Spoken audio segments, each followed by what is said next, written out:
home is all of the other little things that we end up having in reality, end up happening, whether it's having your neighbors mowing their lawn or just all the other fun things that end up happening, at the unexpected times. So I want to thank you all, of course, for attending tonight's session. And I am going to be speaking on the parliamentary procedure aspects. And I've been involved in dealing with parliamentary procedure aspects actually since I was in middle school, and it's something that had continued with me through a lot of organizations that I have been serving through college and even professionally. And I continue to serve a wide variety of clients that parliamentary procedure, meeting procedure, whether it is people that are unsure of how to transact business, or whether the questions or problems are due to some of the personalities. It can be very important sometimes to have a parliamentarian involved in these meetings, especially if there's a degree of complexity. So it's great to be able to be here and at least to be able to share some perspectives that are hopefully helpful to you. If you're brand new and you have never been to a meeting before, hopefully you learn a lot through this process. Of course, if you're a veteran and you've been to hundreds and hundreds of meetings, again, there should be some good refreshers here and hopefully some things that you can take away from this. So with that, I'm going to continue on with just first starting off with a general disclaimer that my workshop isn't intended to provide you with legal advice. So when there are some questions that come up that require some sort of interpretation, I always recommend consulting with an attorney, especially if there's going to be something that comes up resulting in litigation. And then finally, the opinions that I express here are just my own. I am affiliated with several different companies and organizations, and my views here are solely mine. So I just want to kind of begin and just sort of set the tone of why are we following parliamentary procedure? What's the purpose? And when we look at that, we can look at some of the initial things that Henry M. Robert had said. And he did say that the great lesson for democracies is to learn that for the majority to give the minority a full and free opportunity to present their side of the case, and then for the minority, having failed to win a majority to their views, to gracefully submit and recognize the action as that of the entire organization, and to cheerfully assist in carrying it out until they can secure its repeal. Now we can see that this probably actually comes into play a little bit more in certain organizations that aren't, say, cities and towns, but hopefully what the bigger point here is that if there is a large enough minority on any body, there is an opportunity for them to be able to present their side of the case, hopefully be able to persuade others perhaps to their side. And if they're not, ultimately they will be able to submit and acknowledge that the action that was taken was not the one that they were looking for, but they will still help in at least carrying out that decision until they know that there's enough votes that they can finally secure its repeal. And then another thing that's very important here as well is in enforcing the rules, there's a need to exercise tact and good sense, and a strict enforcement of the rules is unwise. Rules and customs are designed to help and not to hinder business. And I think this is important because you do end up being a member of bodies where you have a lot of different experiences and knowledge sets that are present. You have some people that are very experienced in meeting procedure and they think that they know exactly the way that processes are supposed to be. And then of course, there's some people that are a lot newer, and you don't want to have your knowledge of meeting procedure be used more as a weapon to those that might not be as experienced there. So that's why it's important to make sure that your rules are there to really help business and it's not supposed to hinder. I do want to encourage you as well, if you have questions along the way, do make use of the chat function. There will be an opportunity at the end as well for you to be able to unmute your microphone, and we can certainly handle any additional questions then. But I do want to make sure that you do have the opportunity to ask questions as they come up. I am looking at the chat and I am able to see things if they come up. So today's agenda, let's just look at what we're trying to achieve in this next hour. The first is really understanding the importance of adhering to rules and the overarching principles that apply here. So why are we following parliamentary procedure? Why are we following Roberts? The next thing I want to be able to get into is the 6 steps for making a main motion in the common subsidiary motions that could occur in a meeting. And these are very common motions that do happen in meetings.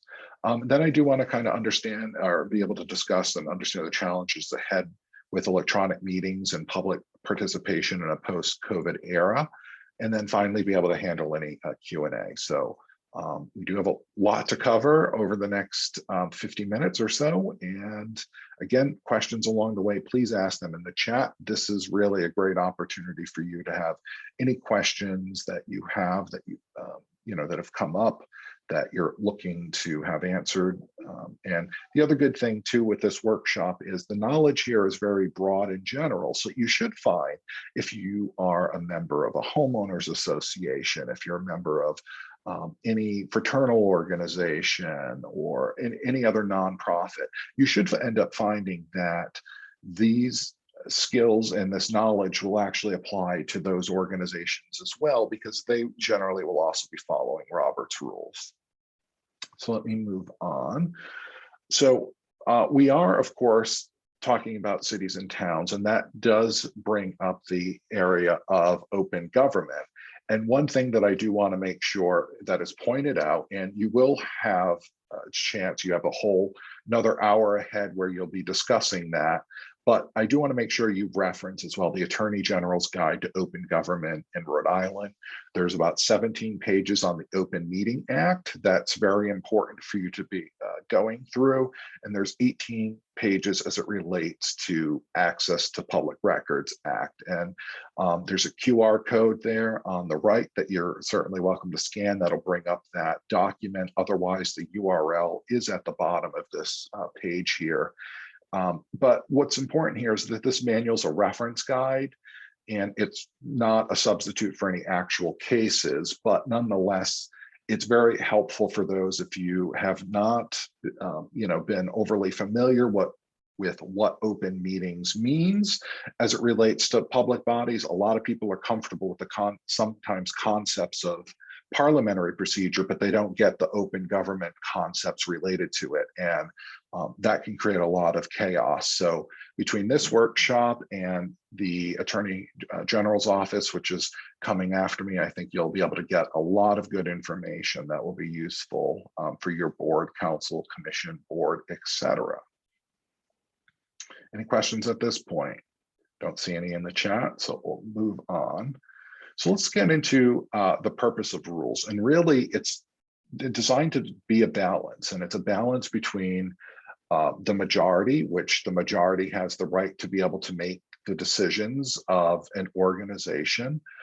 The purpose of rules is also to protect the minority, and especially if there's a large enough minority, because it allows the minority to have the right to be able to be heard, and it prevents the majority from sort of abusing a sizable minority that might end up existing from being shut out of being able to, say, debate something. Because if there's a large enough number of people there that still want to continue, say, debate, a majority wouldn't be sufficient to be able to sort of suspend their ability to speak.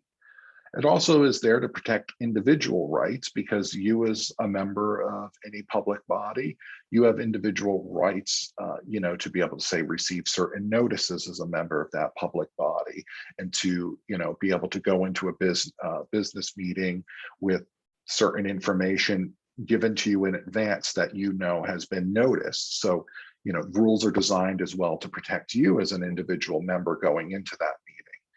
As well, it protects absentees in the organization, which is, your city or town or your board, council, commission, respectively.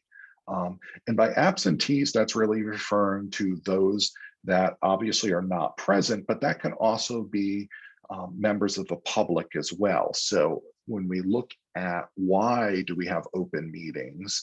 Well, a lot of that's to create transparency in decision making. But if I'm a member of the public of your city or town, if I'm a citizen or resident of your city and town, and I didn't know that the town council was considering X on the agenda, and now you're doing that, well, I might have wanted to be able to be present at that meeting to see your deliberations. So certain rules exist to protect me because I have access to be able to know what's on your agenda. So just keep in mind that that's designed to protect what we call absentees. Similarly, you as a member, it does protect you too, because if there's other business coming up that you weren't aware of, well, that's not fair as well, because you should be able to attend a meeting with all of the information you need to make decisions. So you can sort of see how all of these concepts are intertwined here. But ultimately, the end of the day, it's making sure that you're serving the organizations at your city or town, and that because we have these rules in place, we're protecting all of these different groups within.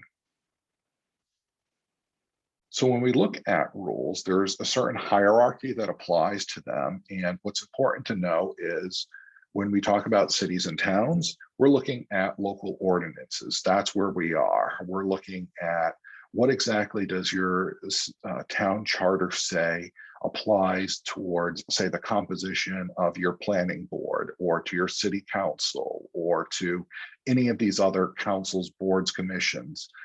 Your town charter contains a lot of that language. And in addition, there's a lot of other ordinances that are created that are documented there that give you, for example, how many members are supposed to be of your body, what vote is required of that body, and if there's a vacancy, how is that filled?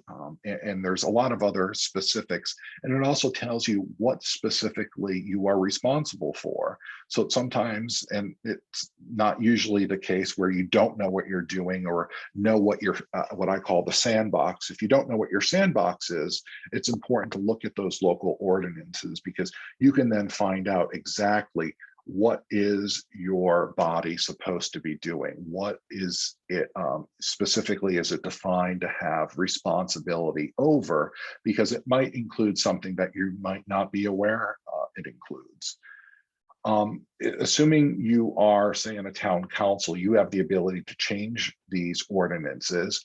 But if you're subordinate to that town council, you might not have the ability to change it, but you do usually have control over certain rules, and those are special rules of order and down.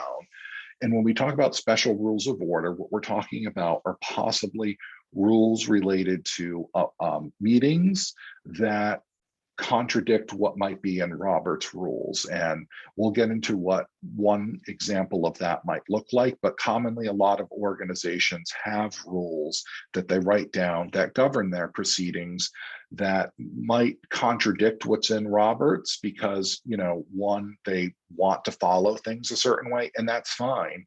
It's just important to make sure that those are documented somewhere and they're adopted. Of course, there's your rules of order, which is your parliamentary authority. And for those of you that haven't seen, so that includes this book here. I got to go further back because of the blurring effect, Robert's Rules of Order, which is, we're now in the 12th edition. The 12th edition just came out in 2020. So I do want to encourage you, and I have some information later on in terms of links to get the book. The good news is, the book is now in an ebook form, so you can actually download it, say from Amazon, and have a Kindle version. So it's sent right to any of your electronic devices. And I think the importance of that is not that you necessarily want it, but it's always available at your fingertips. Previously, there was a separate app that they had in order to be able to access the information electronically or through an ebook, and it was a little bit more of a nightmare. So I do encourage you, if you do not have a copy of it, to make sure you purchase it. So that's your parliamentary authority. Then, of course, you have standing rules and policies and practices. And what this relates to is all of the administrative detail to how you function. So perhaps certain things need to be submitted to, say, the town clerk by a certain date for it to be considered. That's considered either a standing rule or a policy and practice. And what differentiates those two is whether it's written down as a rule that you've adopted or whether it's just a custom, more or less, that you're following. But what we're saying here is that there is a hierarchy of rules, and that the higher up a rule is, it takes precedence over a rule that's lower ranking. So as an example, if state law says that you can't do X, it doesn't matter that you have a policy or practice to do that. It doesn't matter whether you have a special rule that permits or denies that. It's just not allowed because state law prohibits that. So it's just important to make sure that whatever you are doing, you're just making sure it doesn't violate anything higher. So, you know, a more simple example would be, and it's non-meeting related, but just thinking if we had a rule saying that, you know, speed limits for, you know, on city roads, which is 25 miles, you can't then designate it to be 75 miles per hour because you want that. So there's certain things where there's a higher level authority rule that says it's going to be this and you can't contradict that.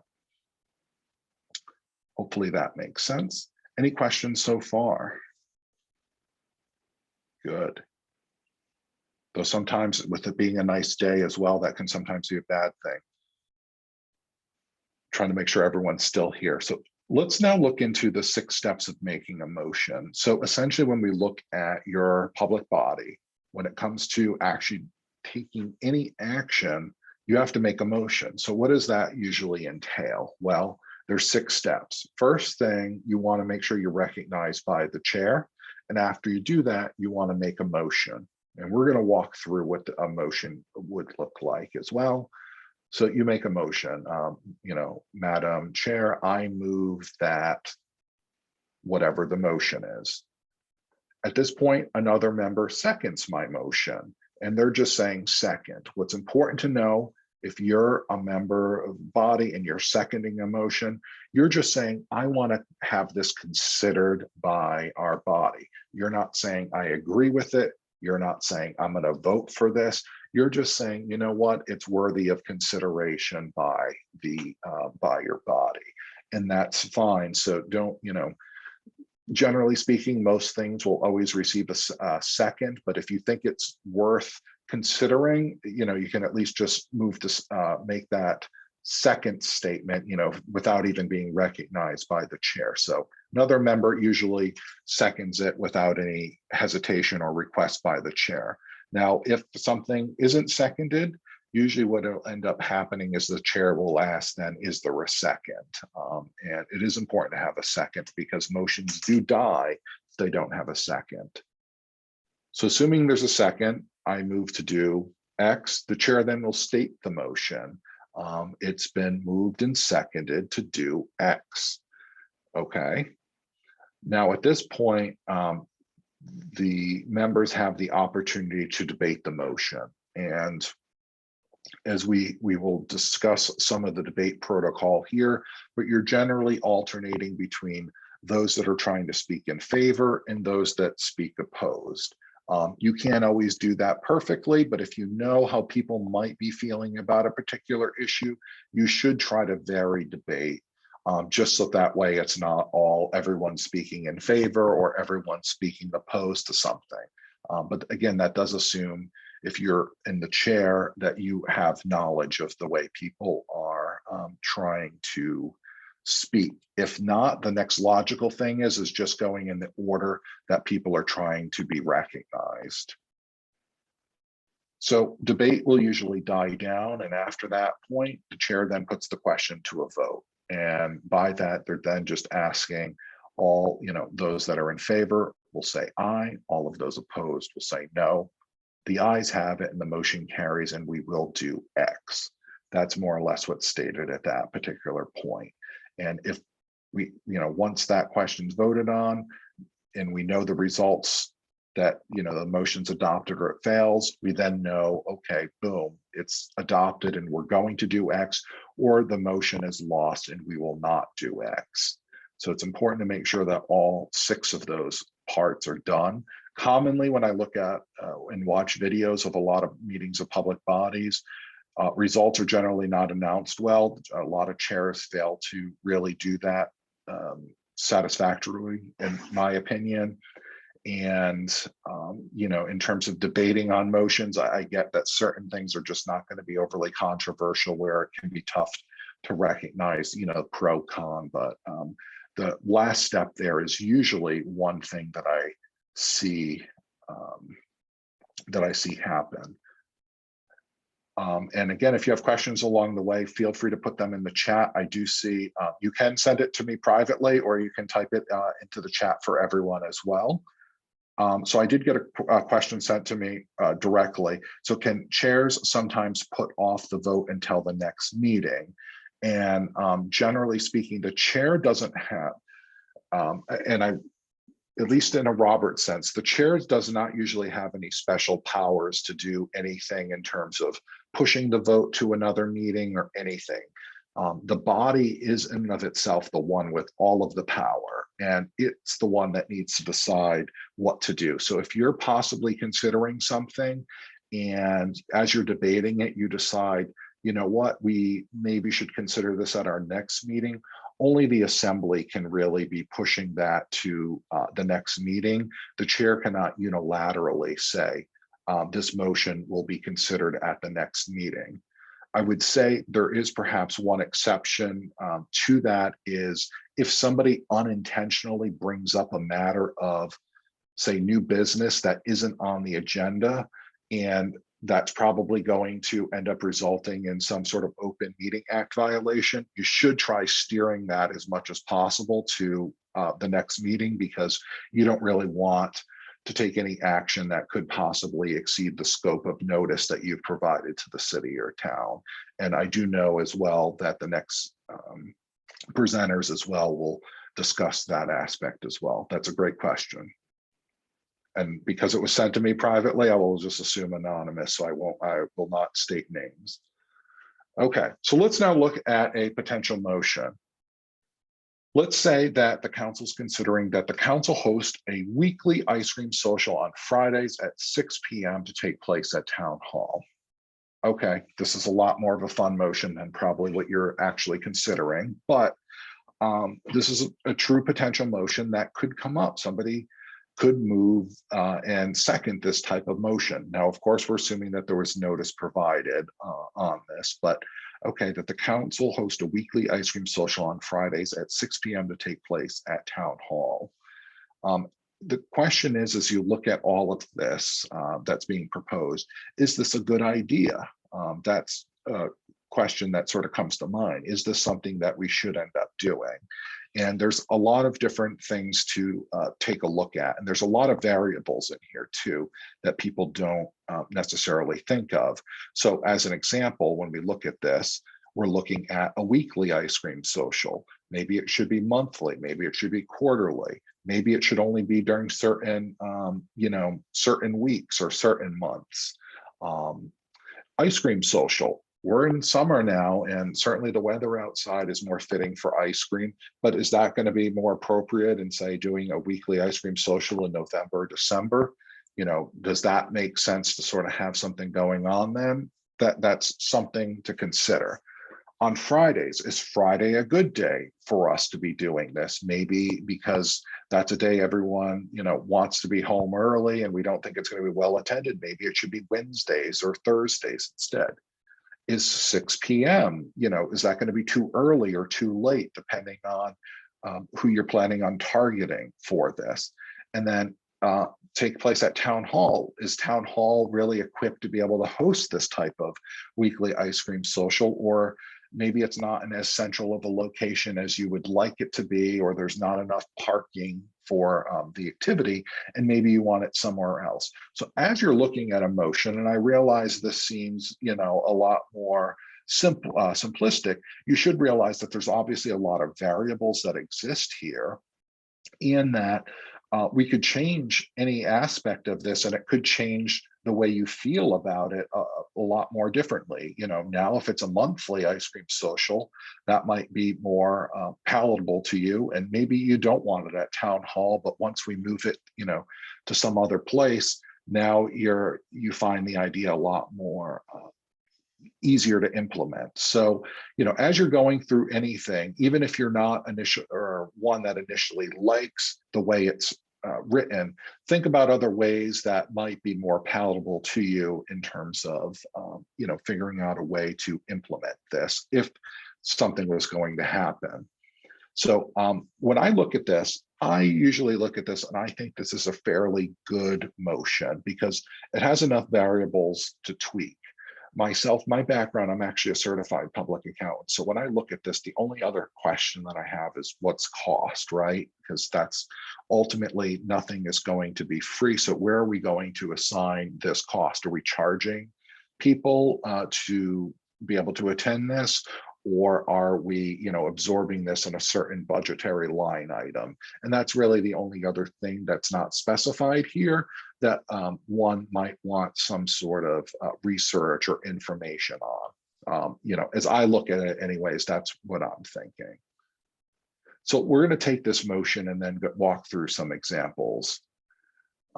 So as I did note there, I do think it is a good motion, and it really looks at answering the who, what, when, and where, which is the who, which is the council, the what, which is your weekly ice cream social, when, Fridays at 6 p.m., and where, town hall. And all of your motions should hopefully answer some of the who, what, when, where, why type questions. And I realize that might not be applicable to every single situation, but for most of them, that is true. So certainly would encourage you to, as you're evaluating things, that you sort of keep that in mind. So I just brought up this motion. So we're going to have this ice cream social. Now we're in the process of having debate. We're assuming that my motion was now seconded. What debate decorum exists? Well, what's important to make sure is that as a member, all members need to direct their comments to the chair. And the reason for doing this is, yes, it makes things a bit more impersonal for members of the fellow council, but the reality is you're not talking to each other as members of your board, council, committee, etc. You're wanting to talk through the chair because, yes, it is slightly less impersonal, but you also know you're not really attacking the motives of somebody, that you're like, well, Evan, I have no idea why you would think we should be doing this. Because if you're to question that, it now becomes a little bit more, very personalized, and it feels like an attack on me. Whereas if you were stating that through the chair, it would be a little bit more indirect, where you could then be saying, I certainly respect the motion maker's intentions of doing this, but I'm a little bit uncertain. And just because now there's that little bit of distance, it doesn't sound like you're doing any personal attacks. And it's just important to make sure, of course, you're not attacking any of your fellow members, but the more distance that you can allow is helpful. And that's why comments should be directed to the chair. And when you are speaking, it's to the chair, not to your fellow, you're not addressing your fellow members. Next, debate is confined to the merits of the pending question. And the pending question in this case is the weekly ice cream social being held on Fridays at 6 p.m. at Town Hall. That's the proposal that we're sort of going through. So that's the only thing that you should be debating. What ends up happening is oftentimes people start thinking of like all of these alternatives. Well, maybe we should be doing it, this, on a different day instead. And then people becomes an avalanche of discussion because everyone starts figuring out ways that they would tweak it. All of that discussion is completely irrelevant because unless you are proposing an amendment to that motion to do any of that, the discussion, it just starts snowballing down a direction that you don't need to be going down. So in that case, what you just want to do is make sure, especially if you're the chair, that you're just saying that, okay, well, the questions on the ice cream social, so that's what we're focused on. So we're not looking at a pizza party, we're not looking on this being on Thursdays, we're not looking at different venues. Which isn't to say that you can't raise concerns about those aspects in debate. But the reality is this shouldn't be sort of a group think moment where now you're working on, how could we make this work, as a proposal. That's not what your job, or that's not what you should be doing when you are in the midst of debate. What's important as well is to know that each member can speak 2 times for 10 minutes each, and that's assuming you have no other rule. That's a lot of time to be speaking, quite frankly. And I always usually recommend organizations adopt a special rule to shorten that time to, say, 5 minutes tops or 3 minutes, because the reality is, even as I've been speaking here now for a longer period of time, nobody usually wants to hear somebody go on a rant for, 10 minutes, possibly 2 times on any particular issue. So by limiting it to, say, 2 to 3 minutes, that's sort of a reasonable time period for somebody to be able to articulate, why they're in favor or opposed to something. And that is a rule that can be adopted, of course, by your body. It would be something, as a special rule, takes not only previous notice, but a 2/3 vote. And I do recommend setting up something, if you're to look at when to adopt these types of things, the beginning of your, sessions, after, say, an election, that's usually a great time to make, reevaluate what rules you have that apply. And I would also make sure too, if you're restricting members, I know one thing that comes up is, what about members of the public and, public forum and such? That's a great time as well to address a question. That's a great time to address a question is, just trying to take a look here. I will get to that question. But I do think that's a good time to do that. So if members of the public are going to be participating in any public comment, you want to make sure as well, if there's any rules restricting that or related to that, you're voting on those up front. And I do encourage you, again, beginning of your sessions, the great time to do that, because the last thing that I think people want to see is you adopting some really restrictive rule right at the meeting where you have something highly controversial that's being considered, and it's a rule that you've never enforced at any other meeting. So there is just the aspects of fairness there.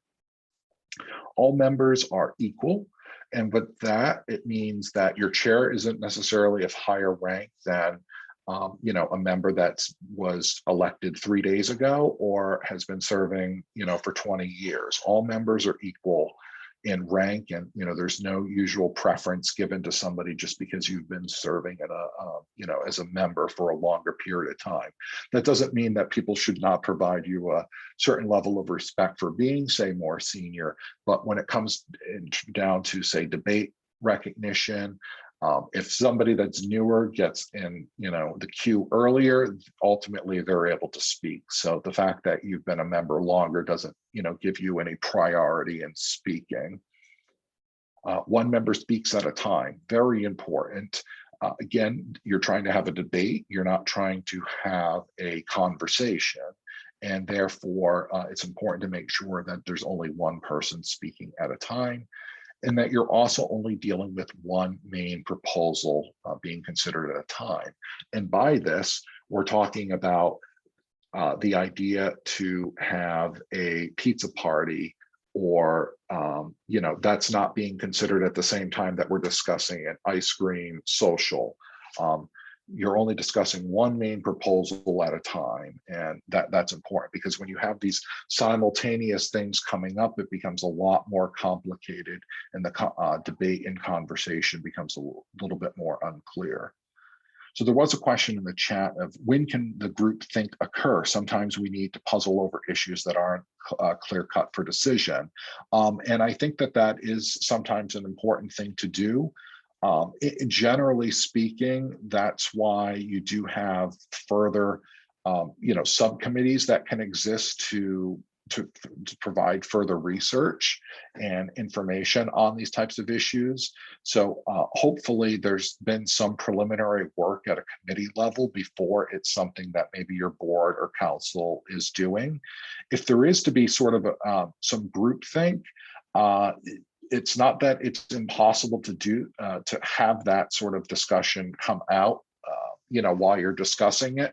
You just need to make sure that that you're not really in the formal debate stages. You're just trying to focus focus more or less on the bigger ideas, because there's a lot of different variables that exist, as you could see in my motion. So if people aren't too fond of, say, the ice cream social idea, I would make sure that you're trying to handle each variable, at least as a discussion item, you're handling those separately. So if you're, again, aren't fond of the ice cream and you'd rather do pizza or you'd rather do something else, let's make sure that that gets ironed out before then you sort of consider the logistical details of, how frequently or, where that might end up occurring. But committees are often where that type of discussion ends up happening before it goes to, the full body for a vote, especially if you're looking at, say, a council. So all of these other committees are where a lot of that work tends to be done. Great question. So let's look at vote requirements. If we were to look, and this is why I recommend, again, looking at your town charter. A majority vote is what's required in most cases. And what that means is a majority of more than half of those present and voting. So it is not, it's not those that are just present, it's those that are present and voting. So if you have a 5-member council and you have only, 3 that vote, and it's 2 in favor and 1 opposed. In that case, there is a majority in the affirmative. There's 2 in favor and 1 opposed. It's not based on, oh, well, you only had 2 people vote in favor and there's 5, members of the council. That's a different vote requirement in and of itself. That's why it's important to make sure that you do look at your documents just to make sure that majority is what applies. Now, if membership rights are involved, for example, you're trying to suspend or try to, say, eliminate debate, or to reduce debate, a 2/3 vote ends up being required, because now you're starting to deal with membership rights. And the book is very specific in terms of, if you're trying to limit or restrict any of those rights, you're going to need a higher vote requirement. So in that case, it's a 2/3 vote. What's important here is that some people confuse of what a 2/3 vote means. And that means that there are, twice as many in favor that are opposed. So if 2 voted in favor and 1 voted against, that is 2/3. It doesn't have to be greater than 2/3. A lot of people take the aspects of a majority or of a majority vote, meaning more than half, they apply that to 2/3, and that's not required at all. Your baseline still is, in this case, it would be 2/3. So as long as that threshold is met, you're fine. And it's also important to look to see whether majority of the entire membership applies, because if that's the case, that means a majority of all of the members currently serving. And by currently serving, what we're looking at there is we're subtracting out any vacancies that might exist. So if you're, possibly have some resignations that exist, you're subtracting those out for membership purposes. But again, it does depend on what your town charter says in certain areas, because sometimes it does provide a fixed number. So when you do have vacancies, sometimes it still actually hurts you. So it's important to make sure, again, that you're looking at these documents and you understand exactly what vote requirement is actually required of you. But it's usually majority vote in most cases. So if just looking at like a quick example here, if you were a 9-member board and there are currently 2 vacancies, and 5 members attend a board meeting, on a motion, there are 3 that vote in favor, 1 against, and 1 abstains from voting. So the question then becomes, what are sort of all of these vote requirements here? So if we're looking at the membership size, again, we're looking at 7 members, because vacancies generally don't hurt your quorum requirements. Again, generally is the key here. Your majority of your members in this case, seeing as you have 7 members, so a majority of your membership is now 4. So that's important to keep in mind. So in this case, do you have a majority vote? Yes, because you had 3 in favor and 1 opposed. But if you were to ask, is this a 2/3 vote? In this case, you sort of do have that issue. And a majority of the entire membership, no. You don't have a majority of the entire membership in this case, because you would actually need to have 4 people voting in favor, and you didn't have that at all. What's also important to just look at as well within your rules is quorum and vote requirements are commonly what I call mixed and fixed in many statutes. So always just refer to your charter for what specific rules apply. I think when many of these documents that sort of created quorum requirements, they thought that that also meant vote requirements, or the concepts, which are very similar, but are still very different. A lot of them did get mixed together. So it's just important to make sure you understand the requirement that exists for quorum is not the same necessary requirement for voting. But again, it depends on the specific rules that you have in place, and it's making sure that you understand what applies to you. So always go back to your charter. And if there's always a question, again, refer to your town council, because they will be the best resource that you have there. The one thing with this as well, because of these mixed and fixed statutes that exist, it doesn't adequately address the potentials that for recusals. That does commonly come up, where you might have some people that have to recuse themselves. So if your vote requires a majority of your entire membership, but now you have individuals that need to recuse themselves, how does that affect it? That's not really answered anywhere.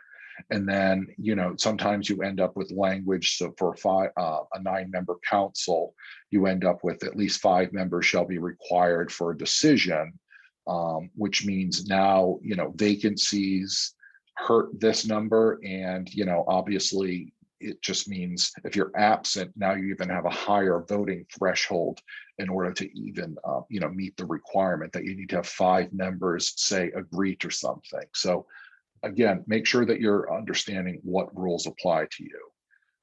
And then same thing too with a 7-member board, a majority of the elected members shall be required for decisions.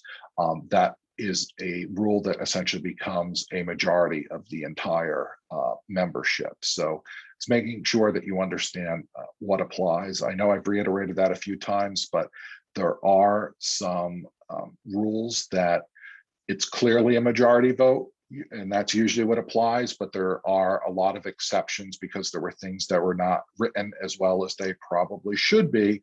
And as a result, the voting requirements are actually more stringent than they perhaps should be.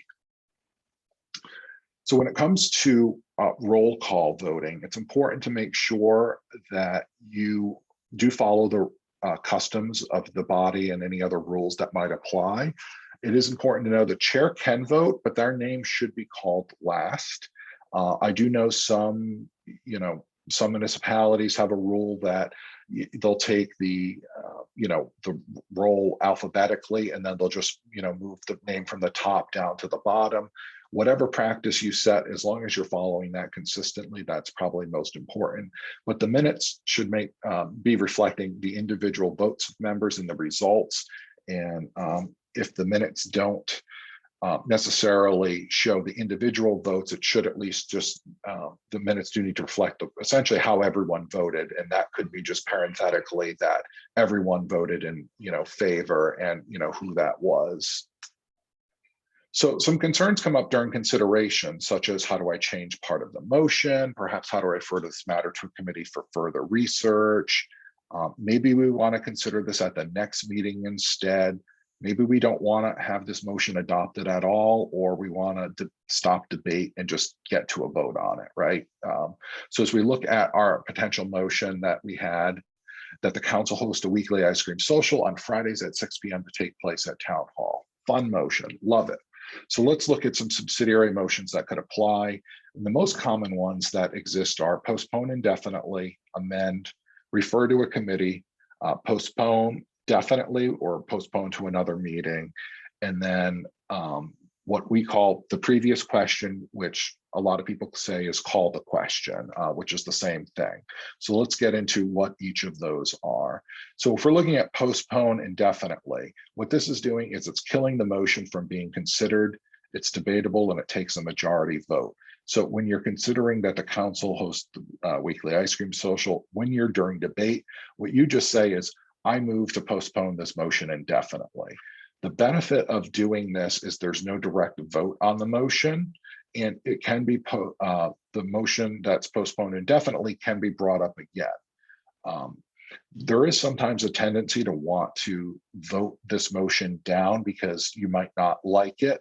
The problem is when by voting in favor of something, of course, you're saying to do something, but there is also an implicit thing by saying no, that you are saying, no, we will not do this as well. So postponing indefinitely, the effect of it is saying we've taken no action, we've taken no opinion. So it's a good way of sort of going down the middle ground of, well, we didn't really want to take any position, so we took no position, and it's not saying no either. Amend. This is probably one of the most common motions that would end up showing up. And, as we discussed, there was perhaps some problems with this motion that, we needed to fix. So we could move during debate. I move to amend the motion by striking weekly and inserting monthly from May to September. So again, having an ice cream social in December or January might not make so much sense. So maybe we do think that we should do something, but it's monthly and it's only during a certain range. That's fine. You can move to make that a motion, or you could move to amend the motion by adding at no cost to residents, right? Because I had the question earlier, being a CPA, I'm always like, okay, so who's paying for this, or where is this coming from? So it's important to know, specifically where what cost is associated with this, and is there going to be a cost that's associated for residents? So that just provides some clarity. What's important to know here is this is debatable and it takes a majority vote. So if you want to change it from weekly to monthly to May to September, you can have that, you can debate that, and it just takes a majority vote for that to be the decision. And then the question goes back to, do we want to do the ice cream social monthly from May to September? And then that's a separate vote in and of itself. Each of, so there's now a series of things that you're voting on. You could refer this to a committee, of course, and this sends the motion to a committee for further work. Now, perhaps again, there was that question, when can we do that group think? And you might have a committee that would sort of handle these types of things. And that's actually a great time to send this to a committee, so that way they can do further work on it. And that is debatable and, takes a majority vote. And again, the additional time and research is important, but I do caution you, it's difficult to assess when that's going to be considered again, unless you give instructions. So I always usually recommend give instructions to your committee, so that way there's a deadline for them to report back. So during debate, you would say, I move to refer this to the finance committee with instructions to report back by our July meeting, as an example, because now know the finance committee meeting is meeting in 2 weeks. They'll be able to put that on their agenda, and they'll be able to report back, say, by your July meeting, mid-July, and that would be perfect. If you don't put instructions, they might not consider it at that next meeting, or they might need more time and in order to be able to come back for a recommendation. So it could be December before this comes back to you. There was a question, does an amendment need a second? Yes, all of these motions that I'm discussing do require a second. So amendments need a second. To refer this to a committee, that does require a second too. So postpone to a certain time. Now let's just say, again, we're now at the top of the hour. We don't really want to be discussing this. We want to be able to get out of here. So we can postpone this and all the further debate and a vote to a future meeting. It's usually your next regular meeting. To do that is debatable and requires a majority vote. And usually what you then just want to say is, I move to postpone this motion to the next regular meeting. And by doing that, it would then, it should appear on the agenda. Again, that needs to be noticed still, but it needs to appear on the agenda for the next meeting for there to be action taken on that. So that is important to make sure that you're doing that. Then there's, of course, the previous question. The previous question, that ends debate on the pending question. And that is probably one of the most frequently used motions, because people get sick of listening to discussion, especially if it's a lot of people that are speaking in favor or a lot of people speaking opposed. And there doesn't seem to be enough other people looking to speak on the other side. And there becomes little value to continuing to hear people, add debate. And if that's the case, you do need to be recognized by the chair to make this motion. You can't just call it out. And it's not debatable, requires a 2/3 vote. But what you do is, after you get recognized by the chair, I would just say I move the previous question on all pending questions. This way, if you are voting on, this amendment and the motion, you're ending debate on everything. So that way you can just move right to a vote on essentially whether we are going to be doing the weekly ice cream social, or perhaps if we had that amendment where, applying where we're changing it from weekly to monthly during, May through October, as an example, all of those would then be considered without debate. And I think that that's sometimes important, because debate can go on, but usually anytime you ask somebody, hey, are you willing to end debate so that way we can vote on this and get out of there? Usually most people are willing to do that. Even if there was a line of people looking to debate it, usually most people are always fine with stopping debate. So don't underestimate the ability to, stop debate if it seems like that's relevant and people are, there's been enough discussion on the issue that has existed. Okay, so electronic meetings for public bodies. I do want to just kind of tackle this issue a little bit. I think as we look at COVID, there's been a lot of unparalleled access and participation in a lot of public bodies meetings, because now members of the public, no different than all of you are at home, they're able now to participate in these meetings at at home. And I think that's been a great thing overall. As we look forward, I could see some type of hybrid or some sort of electronic meeting being permitted going forward, certainly at least for members of the public for participation.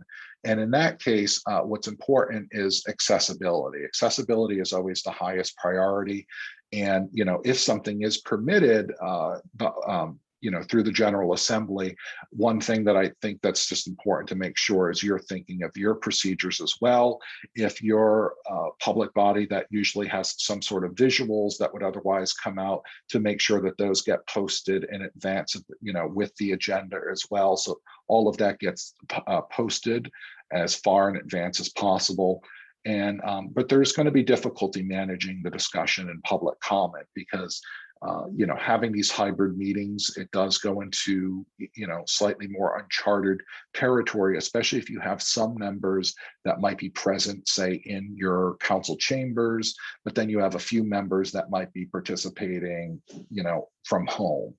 That does add a level of complexity because you're using different technology. And of course, there's also just the realization that people's internet speeds greatly vary as well, depending on where they are. And, that does create an accessibility issue. So it'll be interesting to see where this goes. I do have some resources that I recommend. Again, I do recommend, it's my little Bible here, the Robert's Rules of Order Newly Revised 12th edition. You can scan that QR code, or go to the URL on the right. $18 for the book. Now, it reads exactly like a lot of your town charters or the Rhode Island general laws, it's great to fall to sleep to. If you're looking for something that's a little bit more readable, I do recommend Robert's Rules of Order Newly Revised and Brief 3rd edition. That is designed for you to actually be able to read, and that should actually be able to get you through about 90% of meetings. You should be able to get through within about an hour, an hour and a half of time to be able to go through that book. And the good thing is, in both cases, both of these books are now available electronically, meaning there's a Kindle version as well that you can download. And that does not seem like a big deal at all, except there have been previous editions of this book that really come out every 10 years. So this just came out, this latest edition just came out last year. And the reality is the last edition, there was supposed to be an ebook version, and that ended up flopping. And, I actually do know some of the authors, and I ended up sort of, jamming it to them a little bit because of that, but that's another thing. So I do recommend having these resources available. And with that, I do want to go into questions because I do realize we are getting to the top of the hour. And I do see the questions, but I see Jen as well. Do you want me to just go through those, or? Yeah, go right ahead. That'd be Okay, great. perfect.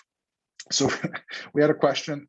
So because we typically have a very small number of members or participants, the conflict of interest issue can mess things up. Recusal, abstention, present but not voting, all can impact quorum requirements. And when we're all involved in our communities, people have a confluence of interest, not necessarily a conflict.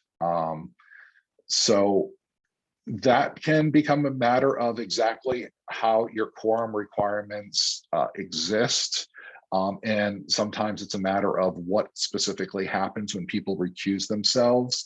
If they recuse themselves but remain present, but don't say anything and just actually remove themselves from deliberation, that's technically less of an issue from a quorum perspective because they're still physically present. They're just not voting. But if they do leave the room, you do run into potentially the issue of losing your quorum as well. So there are a lot of things, unfortunately, that there's not good answers to, and there is probably work that could be done legislatively. Rhode Island, we're not unique with this. I know I have a lot of other colleagues that complain about this in other states as well. So unfortunately, it's trying to do the best that you can, but when there's enough people that recuse themselves, especially if that then starts affecting quorum, it can be problematic because then you're unable to perhaps make a decision. And I don't think the intention of at least again, my personal opinion, I don't think the intention of these laws were to prevent the assemblies from being able to make decisions if so many people abstained from it. But that is perhaps one interpretation that it was, because if enough people have conflicts, perhaps that isn't an issue that you should be taking action on. There's two arguments that could be made there. There's another question: what needs to be represented in the minutes? The vote count, the actual who voted yes or no. That can be a workshop in and of itself, but in general, the vote count should be there. Sometimes things are just noted that everyone voted in favor, and sometimes people use the initials of members that people voted yes. But it does need to be clear that if I'm looking at the minutes and I see, Al, that you were present at that meeting and it said all were in favor, and then it was say 5-0, and I could see the 5 names, then I should be able to see that.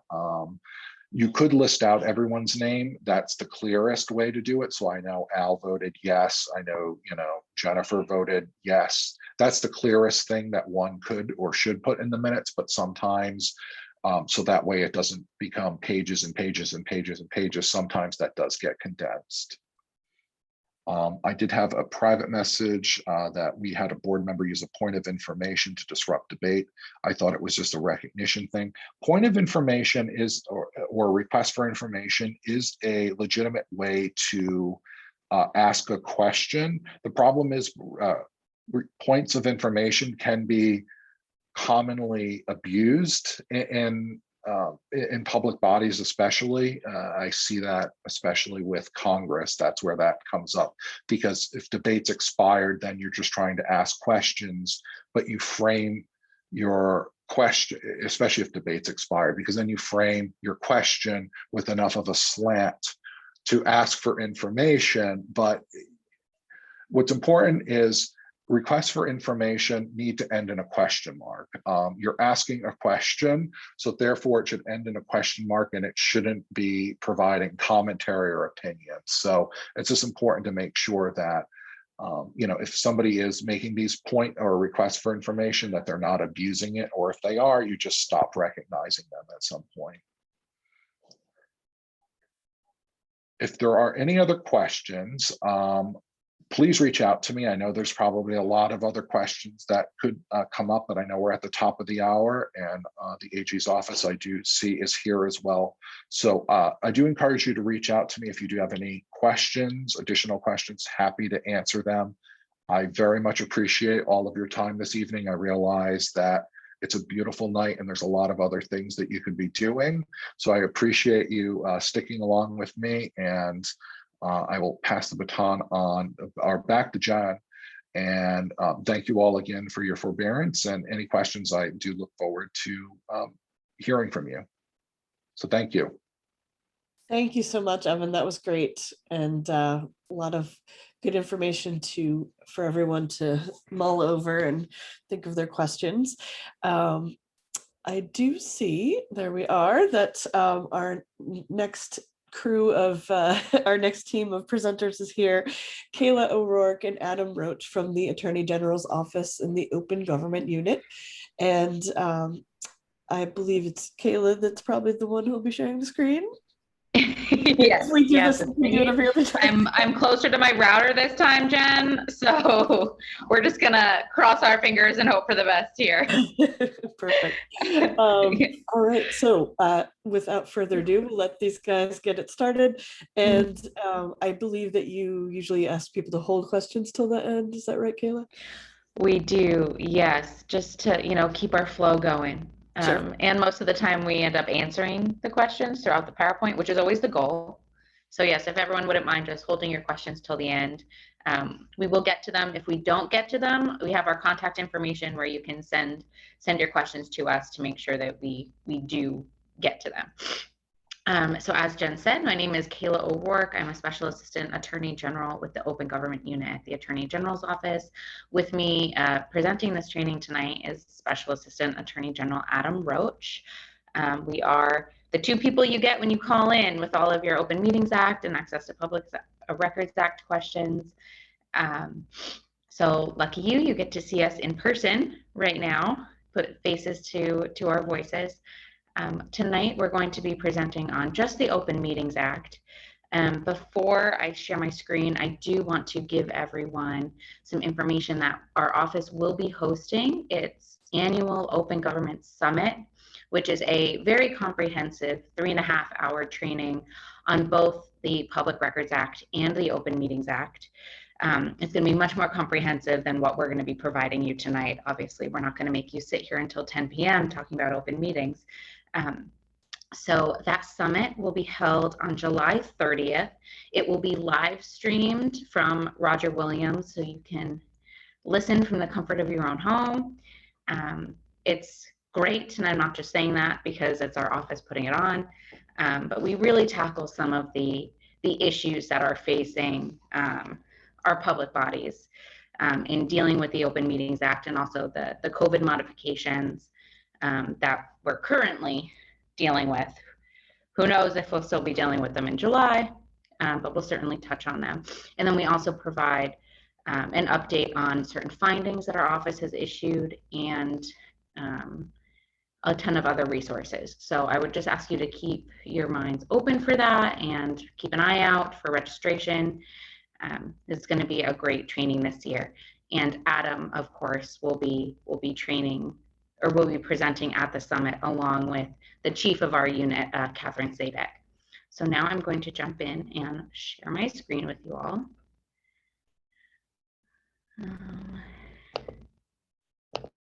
Yes.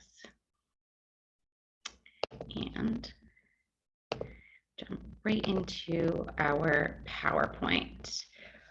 Alrighty, so as I said, tonight will just be on the Open Meetings Act. If you have any questions that we don't get to, you can feel free to send them to that email that's at the bottom of your screen. This email will pop up at various points during the PowerPoint, so don't feel the need to scribble it down quickly now. And it's also available on our website. So starting out, what actually is the Open Meetings Act? Well, it's obviously a Rhode Island state statute, and it governs the rules and regulations around conducting open meetings. And it requires really just two things, two like big policy points. The first being that public business be performed in an open and public manner, and the second, of course, which is probably more important than the first, and it certainly drives all of the other requirements under the Open Meetings Act, it's that citizens be advised of and aware of the performance of their public officials and the deliberations and discussions that go into the decision making. So it's important for you to be aware of these two policy points because we're going to keep bringing them up throughout today's presentation. And again, it drives the entire purpose of the Open Meetings Act. So in broad strokes here, the Open Meetings Act requires really just four things. One is the most obvious, of course, which is it requires open meetings. And then, of course, like any good law, there's an exception to that. And you can have closed meetings under limited circumstances. And by closed meetings, we certainly mean your executive sessions. So we start with the basic presumption that all meetings of a public body are open to the public, except for when they're closed. And we'll certainly get into the reasons behind executive session and the purposes for which you can convene into executive session. And then the third thing that the Open Meetings Act requires is notice. So our annual notice of all of our regularly scheduled meetings, and then our supplemental notice, which is our agenda items. And then, of course, after the meeting, you need your meeting minutes. So this is really just the Reader's Digest version of the Open Meetings Act right here. But we're obviously going to get into these 4 points more throughout today's training. This graphic here is just meant to show you that the Open Meetings Act is a floor and not a ceiling. So what that means is that the Open Meetings Act really sets out the very basic, bare minimum requirements that you need to follow in order to have a proper open public meeting. It's not the end-all be-all, though. You can always provide more notice and be more transparent, which is something that our office absolutely encourages you to do if you're able to do that. For example, the Open Meetings Act requires you to post your agenda 48 business hours before the meeting is set to occur. Now, can you post it 72 hours beforehand? Can you post it a week beforehand? Absolutely. You just can't post it, 24 hours beforehand. You can always do more, and the Open Meetings Act, again, sets out just the bare minimum requirements you need to follow. Now, in order for the OMA to apply, there are 3 threshold elements that need to be there first. If one of these 3 things, or if one or more of these 3 things is missing, then the Open Meetings Act doesn't even apply. So for this, you need to have a quorum of a public body having a meeting. We like to think of this as either a 3-legged stool or even a light switch. So if you have a quorum of your public body that's having a meeting, the light switch is on and the Open Meetings Act applies. So you need to have your open meeting, you need to have your agenda, and you need to have your meeting minutes. Now, if you don't have a quorum, or heck, you're not even a public body, then the light switch is off and the Open Meetings Act does not apply, and you don't need your agenda, the open meeting in the minutes. Now, getting into the definition of what those 3 elements are, we're going to start with a public body. This is the statutory definition according to the OMA. I'm not going to read it to you because I'm assuming that if you're here tonight on a gorgeous Thursday evening listening to me talk, you understand that you are either a member of a public body or you support a public body, either administratively or maybe even your legal staff. If you have any questions on whether or not a group you're part of is a public body that is subject to the Open Meetings Act, I would definitely refer you to the 3 matters that are listed at the bottom of your screen. The first, the Child v.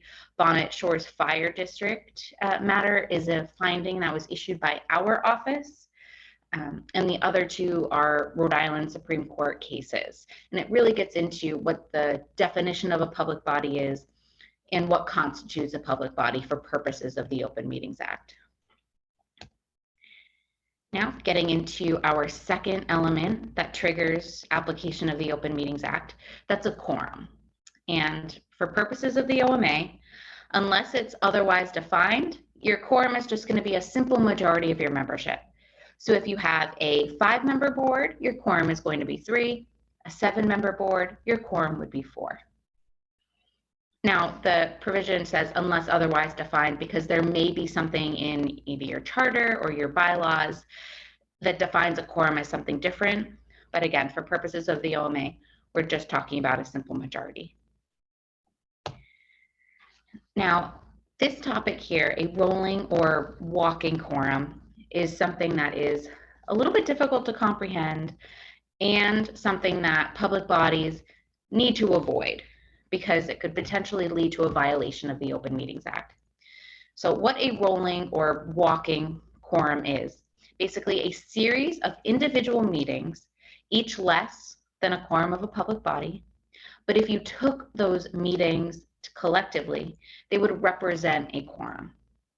So now, what does that actually mean? Say we have a 5-member board, so 3 members would be a quorum. And we have member A and member B at the supermarket, and they run into each other and they start having substantive discussions about board business. Maybe something that's on the agenda coming up before them that week, or budget concerns, issues with the town manager, anything. But they're having those discussions in the supermarket. And then member B leaves and calls up member C. And member B and member C have their own conversation about board business. And member B shares with member C, member A's opinions, thoughts, perhaps even how member A is going to vote at an upcoming meeting. Anything about the conversation that B had with A, B has now shared with member C. So because B is a little bit chatty, B served as a conduit or a link between the conversations of member A and member C. So because of that, they formed a quorum of their board, which is a public body, having a meeting outside of a properly noticed open meeting, which is a violation of the Open Meetings Act. Now, maybe even member A had no idea that member B was going to do this. Intent, is certainly a factor in these things, but it's not the only factor. So even though member A wasn't aware that member B was sharing their conversation with member C, the link is still there between the 2 conversations and a quorum was formed. And this is something, again, that needs to be avoided at all costs because, like I said at the very beginning of this training, the whole point of the Open Meetings Act is that public business be performed in an open and public manner, and that citizens be advised of and aware of these discussions and these deliberations of their public body members. And by having these substantive discussions outside of a properly noticed meeting, you're circumventing the Open Meetings Act and potentially ending in a violation. Now, I also want to point out that these types of rolling or walking quorums can be created not only by members of the public body, but also through a third person.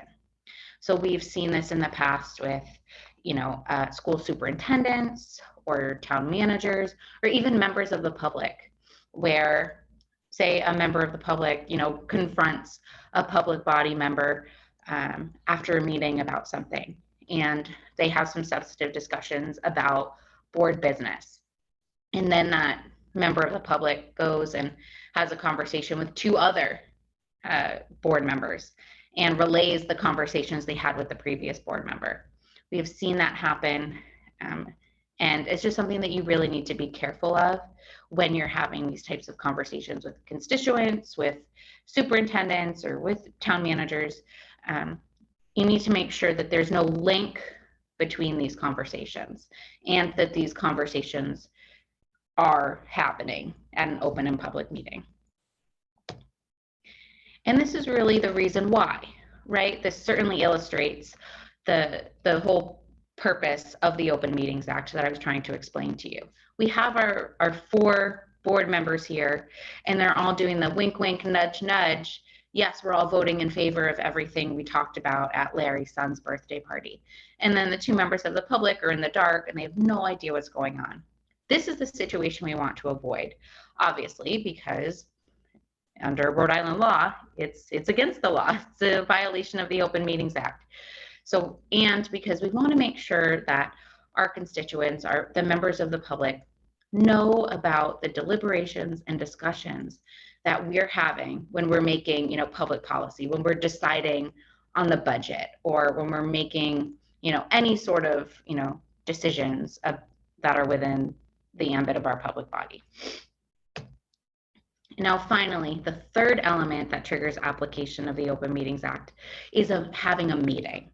And this is the statutory definition here. And it's basically, anytime your public body gets together to discuss and or act on any matter over which your public body has supervision, control, jurisdiction, or advisory power. So anytime you're getting together to discuss anything within the purview of your board's authority. It doesn't mean you're getting together to vote on something. It includes discussions and or actions. So that's important to know. And now we're going to get into some scenarios to sort of, play out what I was just talking about. The first here is an after meeting trip to the diner.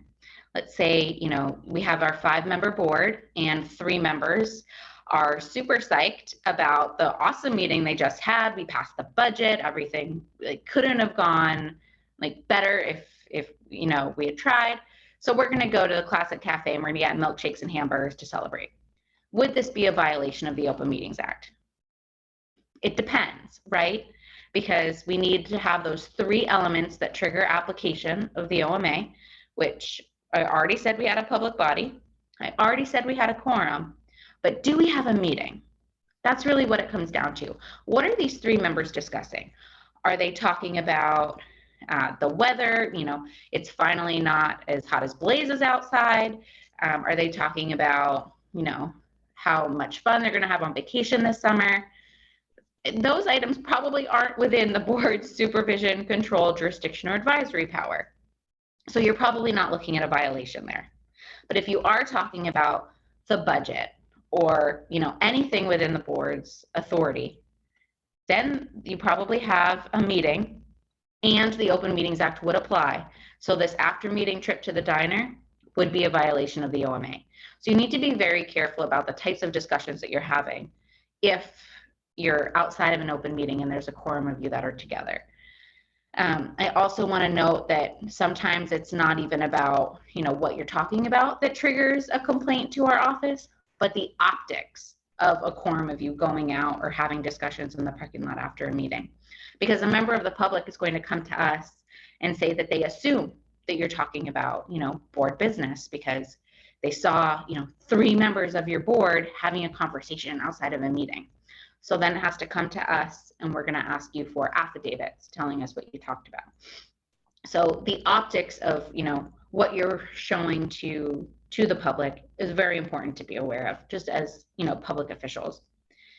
Moving on to scenario number 2 here, we're going to have 2 members of the town council that are meeting with 2 members of the school committee. Do we think this is potentially a violation? Probably not, again. So we're going to stick with our, 5-member council. So a quorum would be 3. And let's say the school committee also has 5 members. So there would also be a quorum of 3 there. So 2 members of the town council is less than a quorum, and 2 members of the school committee is less than a quorum. So we do not have a violation in this instance. We do the analysis public body by public body. And I'm just going to talk about these 2 scenarios jointly here. We have Google Docs and social media comments. These have become much more prevalent and used during the COVID times, obviously, when everybody turned remote and spent more time behind their computers. Google Docs, of course, are it's a platform where anybody can be in a document at any time, anyone who has access to it. You can live edit, you can comment, you can see other people's comments and edit the document in real time. Social media, obviously, you can contact hundreds and thousands of people at the same time, and you can have, discussions via the internet.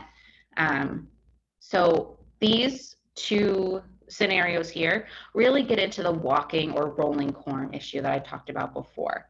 Because if there's a quorum of you in a Google Doc and you're all reading each other's comments and seeing each other's edits and responding to them, then you're potentially looking at a violation. Same thing with social media comments. If somebody from your board posts something on the internet and a quorum or like two others of you, respond and you're having discussions, and those discussions, of course, are within the ambit of the board's authority, then again, you're probably looking at a violation of the Open Meetings Act. We really got into the issue of social media in the Mosier case, which is listed at the bottom of your screen. So if you'd like some more information on that, I would certainly refer you to that finding. I'm going to throw it over to Adam now. Thanks, Kayla.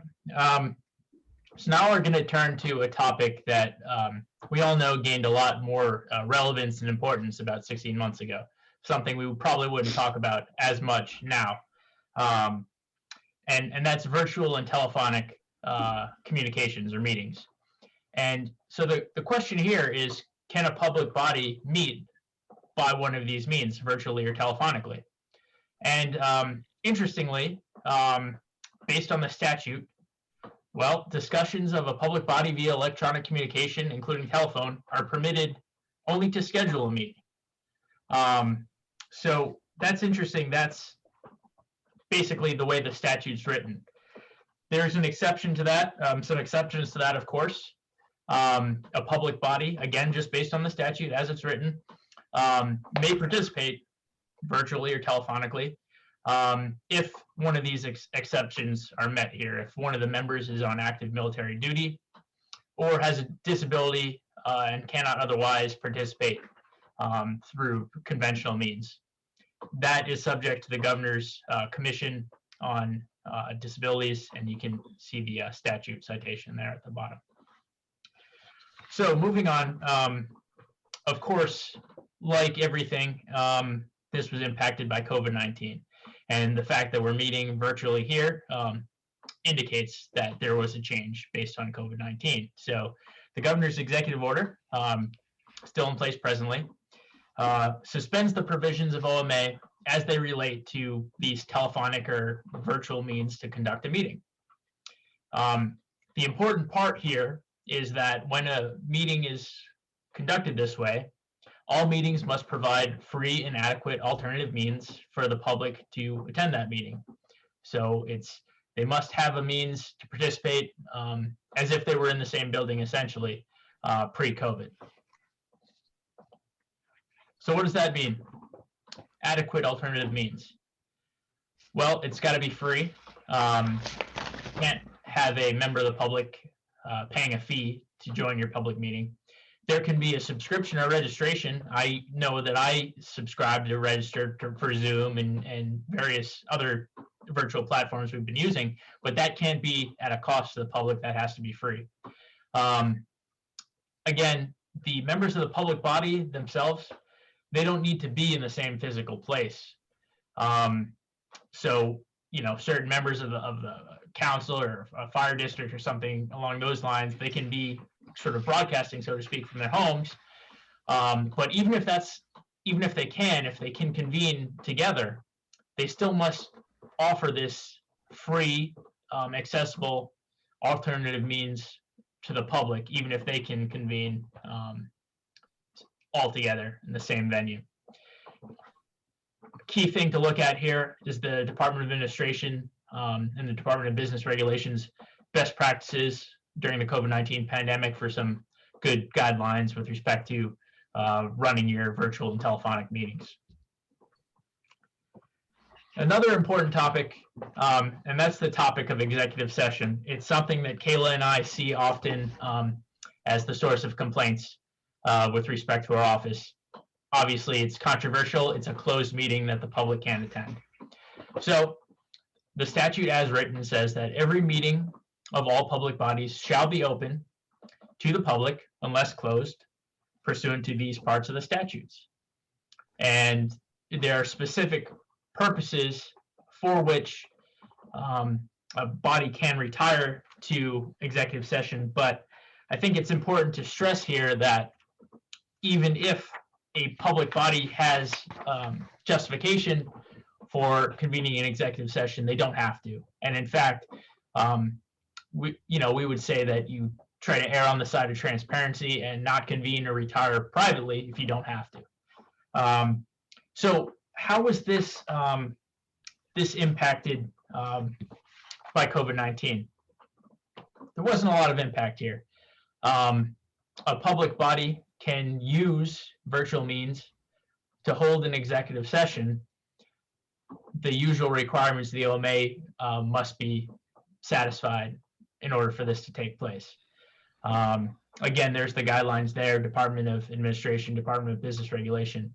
So an example would be, and I'm sure there are a lot of people who are more tech savvy than I am with respect to this, but there's a means by which you can kind of go to private rooms on Zoom or some other virtual platform where you're still talking to the other members of the body, but the rest of the public can't see you. So that's an example of how you could do that virtually or telephonically.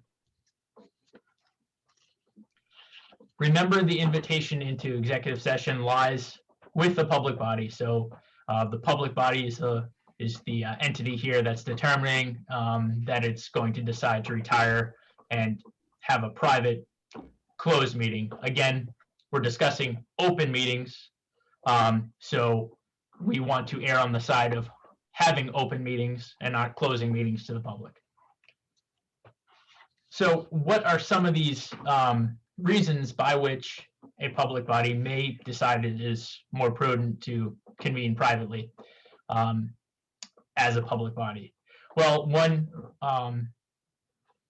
reason here is, and there's the statute citation for it, discussions of performance, character, or the physical or mental health of an affected person or persons.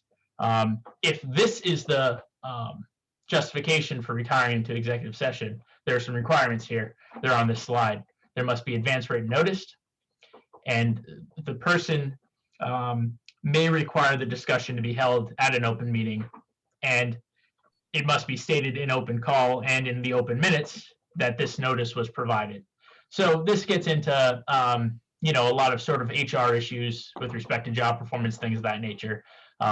That's something where you'll see something like this, and there's a finding if you want to take a look at that and find more open meetings, year 2020-07, Lopez versus Wesley Housing Authority. So that's one reason. There's another reason here is for sessions pertaining to collective bargaining or litigation. Obviously, these are two hot button topics. These are not necessarily something that are always at that time ready for public consumption. Litigation strategy, the way that a public body wants to pursue a certain legal matter, whether the way the public body wants to deal with employees or a labor union, things of that nature. There may be a time and a place where the public's aware of that, but if it's still kind of a work product type thing at that point, the public body may choose to retire privately to discuss that as a private public body. Kayla? Yep. So as Adam said, there are several reasons for which a public body can enter into executive session if they choose to do so. In fact, there are 10 circumstances in the Open Meetings Act that allows a public body to convene into executive session. We only touched on, the real top 2 that our office sees most frequently. But there are certainly others that you can look at. But the real takeaway from, Adam's section on executive session is that it is discretionary for a public body to enter into executive session. There's no per se requirement that you conduct those conversations in executive session. It's merely just, a discretionary choice of the public body.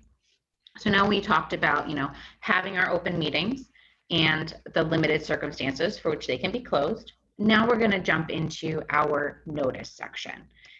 And there are two types of notice that the Open Meetings Act requires.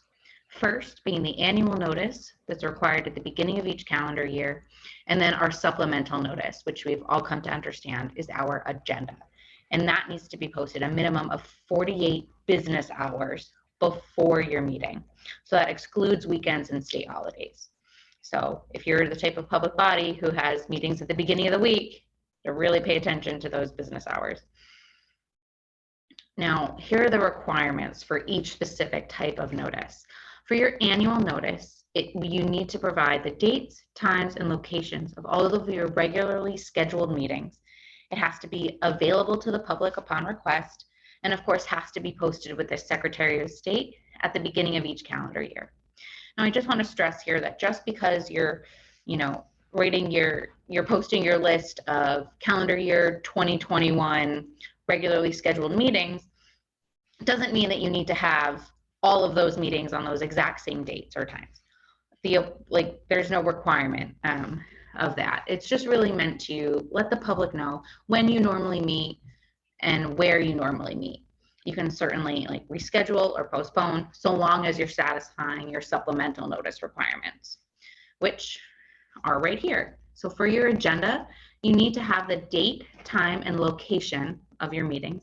It has to include the date the notice was posted, and let's bold this, let's underline it, let's put red flashing lights around it. You need a statement specifying the business that's going to be discussed at your meeting. That line right there, those are your agenda items, the meat and potatoes of your agenda. It's underlined, and I'm stressing it so much because this is probably one of the most important parts of the Open Meetings Act, and it's also the part that has been the most heavily litigated in our court system over the last 15 or so years. So I'm really going to get into that in just a minute, so I don't want you to forget it. But moving on to where we need to post our agenda, it's in 3 places. So 48 business hours before your meeting, you need to post your agenda at the principal office of your public body, one other location within your public body or your governmental unit. Maybe you have an annex, maybe you post it at the library. And then of course it has to be electronically posted with the Secretary of State. And again, this posting all has to happen within 48 business hours of the meeting. Now, during COVID-19, the posting requirements did not get modified at all from the executive orders. All of the notice requirements remained in place. We had a bunch of calls at the very beginning of the pandemic when I think, most municipalities or, offices of public bodies were closed to the public. So, maybe you normally posted your notice in a bulletin board in the foyer, but now the building's closed. Where am I supposed to post my notice? So we suggested posting your notice on the outside door of your building. This may not apply as much anymore now that our world is finally opening back up again. To the extent that it does still apply to your public body, that maybe your principal office or the other place you normally post is still closed to the public, just have to make sure that it's posted somewhere, either in an outdoor bulletin board or maybe on the door or on the window. For place on the agenda, you need to provide how the public is going to be able to access your meeting. Is it a Zoom link?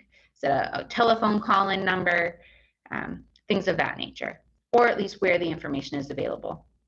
And if your public body members are meeting in person at a physical location, you also have to provide the address of that physical location, be it City Hall or maybe your library.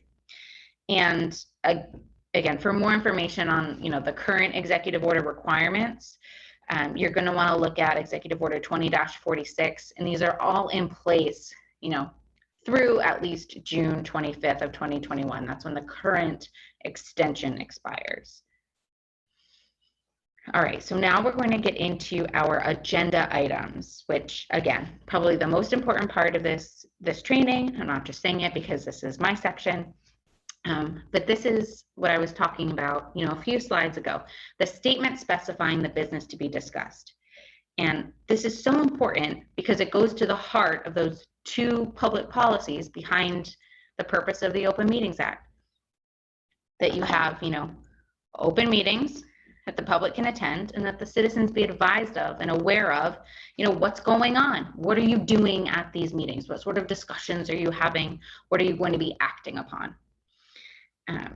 So these are some typically improper agenda items that our office has found violate the Open Meetings Act because they do not give members of the public enough information to what's actually going to be discussed and or acted upon. For example, take old business / new business. If I saw that on an agenda and there was no other information underneath it, I would be clueless as to what this public body is talking about. Old business could mean absolutely anything. Same for new business. But if we had, old business, a pothole claim from Sally Jones, then there you go. You just told me what the old business was, and I know what you're going to be talking about.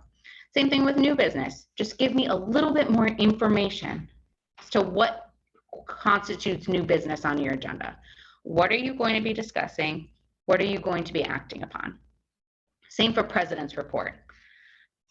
What is the president going to be talking about? What are they reporting on? We need that information. And that's really, the whole point of this slide. There's just not enough here on these agenda items. Therefore, we found that they violate the Open Meetings Act. Now, normally, we have a real pop quiz here.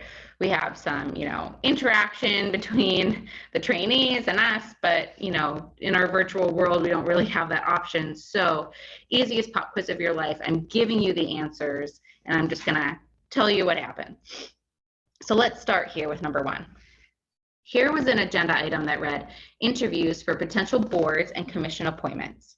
And under that agenda item, the town council not only conducted interviews, but they voted on appointments.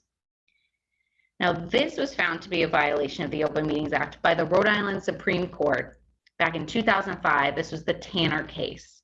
And here, the Supreme Court said, this is a violation.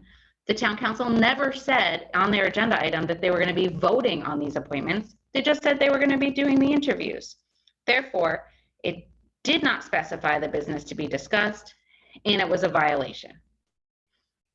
Now, moving on to number 2.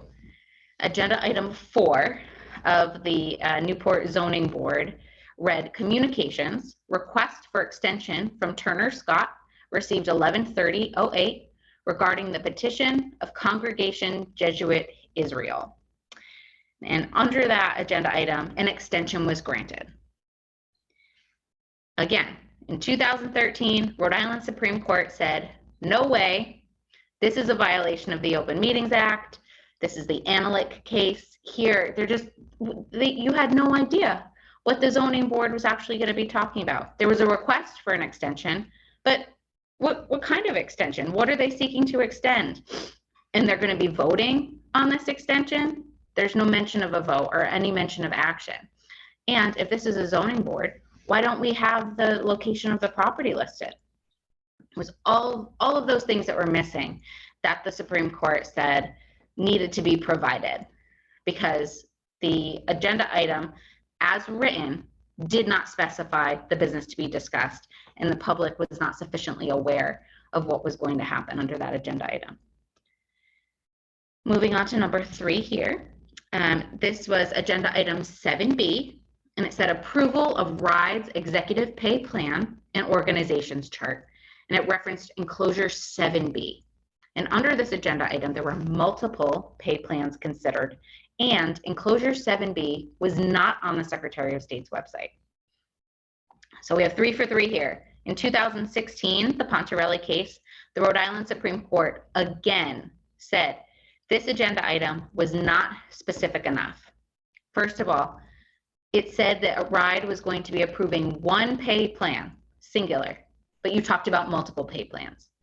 And then your agenda item referenced an enclosure 7B, and it was on your agenda, but you didn't post enclosure 7B on the Secretary of State's website. So if you're going to reference an attachment or an enclosure, then it has to be provided.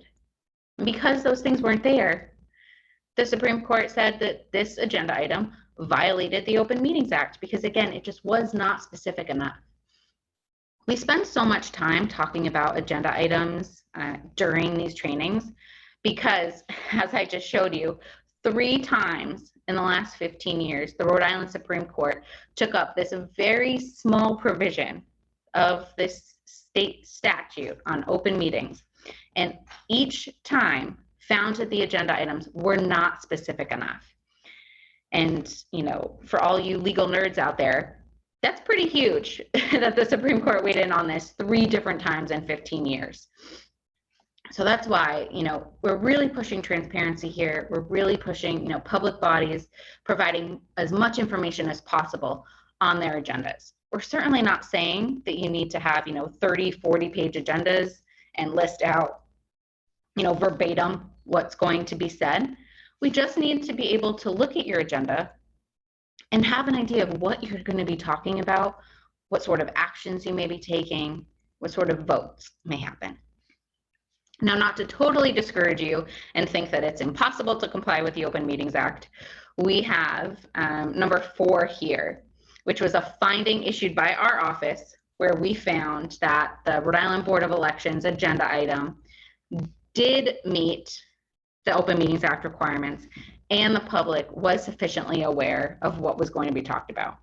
So the board's agenda item was, you know, the board may discuss and vote upon the recall election process pertaining to Town of Tiverton councilors Coulter and Katz.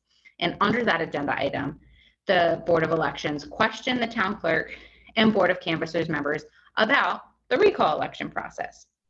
No vote ended up being taken on that, though. And here we found that the agenda item and the discussion matched up, and there was enough information on the agenda item for the public to know what the board was going to be doing at that meeting. Now, similar to your, you know, open session notice, you need to have an executive session notice as well if your public body plans on convening into executive session. It needs to be its own, you know, topic or section on your agenda. So if you're convening into executive session, you need to identify the number of items that you're planning on discussing or acting upon. And again, a statement of each of those items that you intend to be discussing. Now, here are some examples of executive session notice that we have found in these specific circumstances did not violate the Open Meetings Act. Obviously, what information you need to provide on your notice will depend on specific circumstances and discussions that you plan on having. But again, these are just some examples. For the first one, if you're planning on convening into executive session to discuss, you know, the town manager's job performance, you need to cite to the statute and the provision of the Open Meetings Act that permits you to convene into executive session, which is 5A1. And then, of course, you need a blurb or a statement about what you're going to be talking about. And here, town manager performance review. I mean, from that agenda item, I know that the board is going to be discussing, you know, the town manager's job performance. I want to point you to items 3 and 4 here because they're both referencing provision 5A2, but they're just a little bit different. So you see in number 3, it says potential litigation, land dispute. And then in number 4, we have an actual case number. That's because for number 3, we're facing potential litigation here. So there may not be a case filed. Maybe you're trying to settle something outside of court, or maybe it's not publicly known that this litigation is happening yet. So you need to keep things, you know, closer to you and not divulge too much to the public just yet.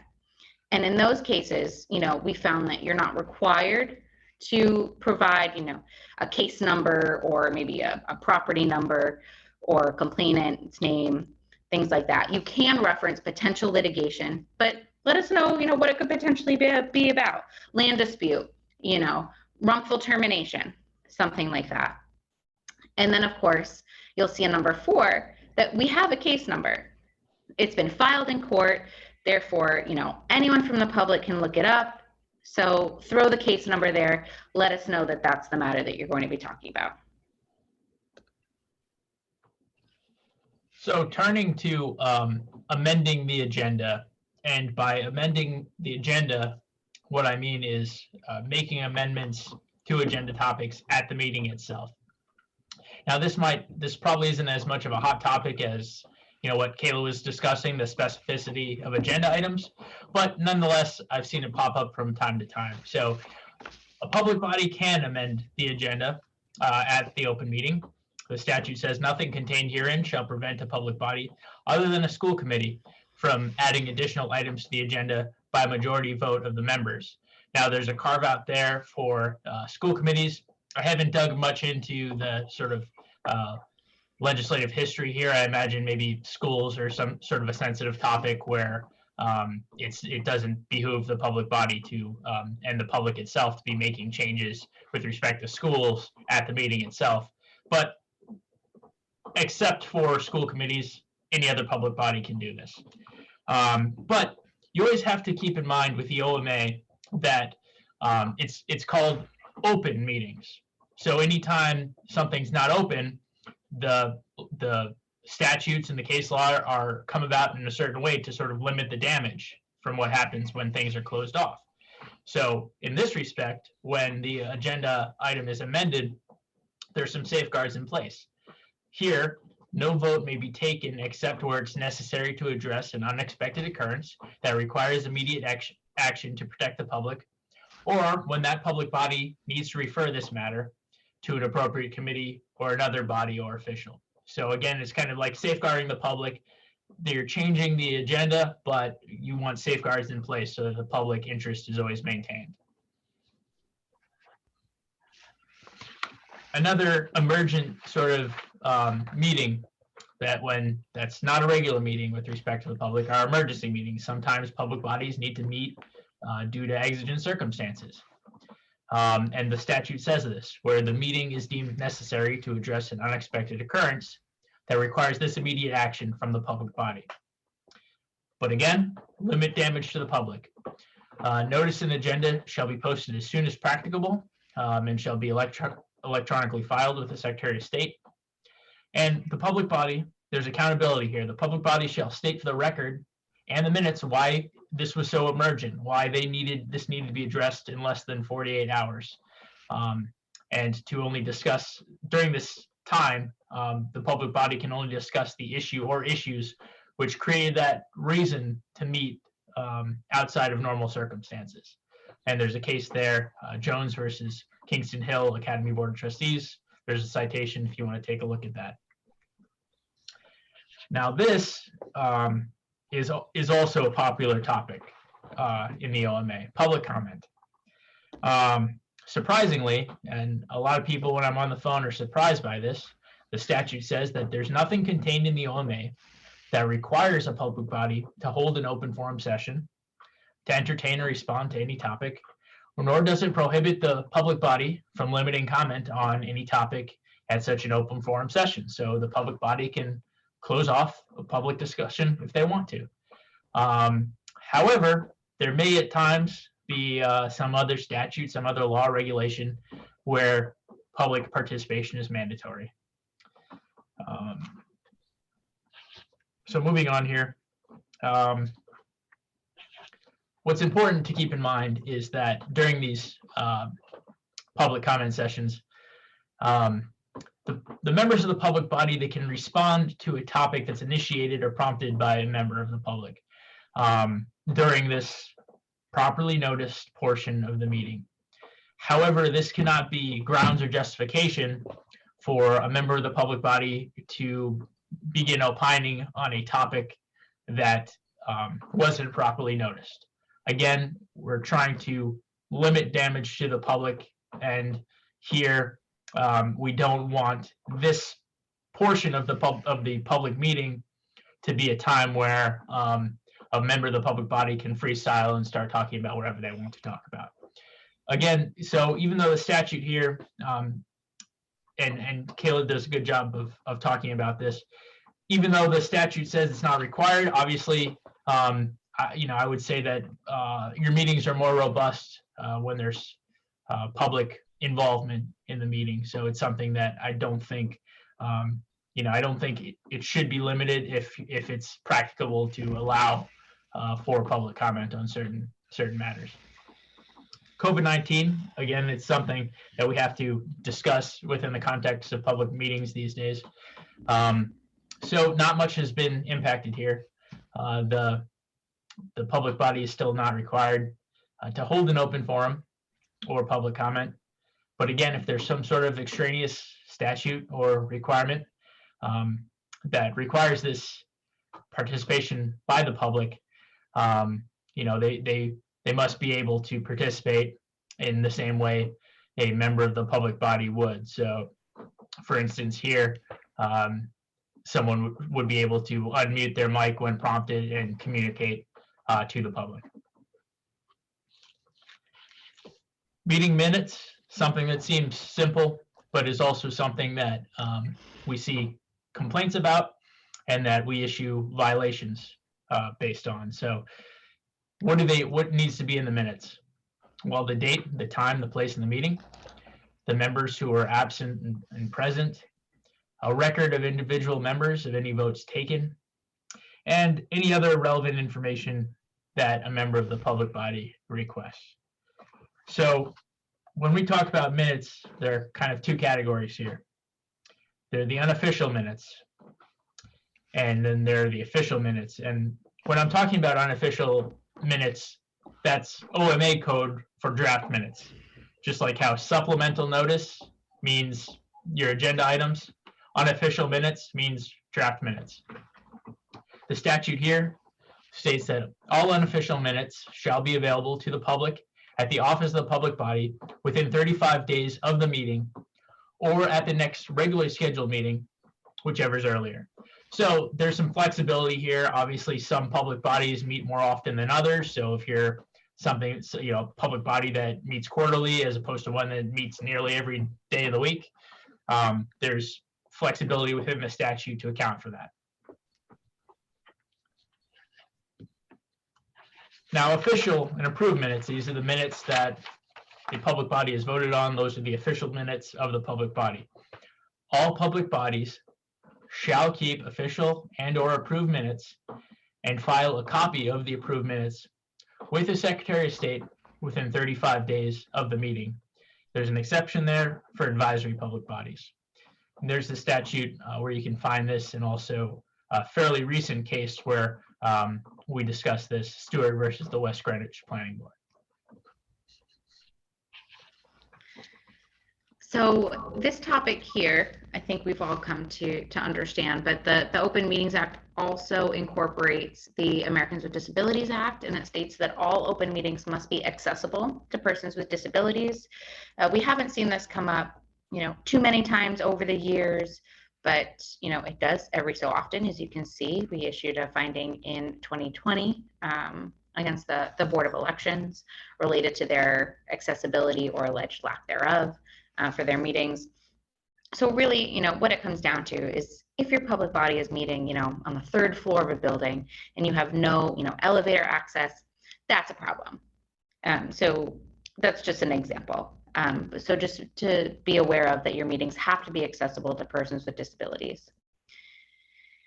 This topic right here, again, not specifically addressed in the Open Meetings Act, but case law and our office's prior findings have, interpreted the Open Meetings Act to allow audio or videotaping of meetings by members of the public, subject to reasonable restrictions, of course.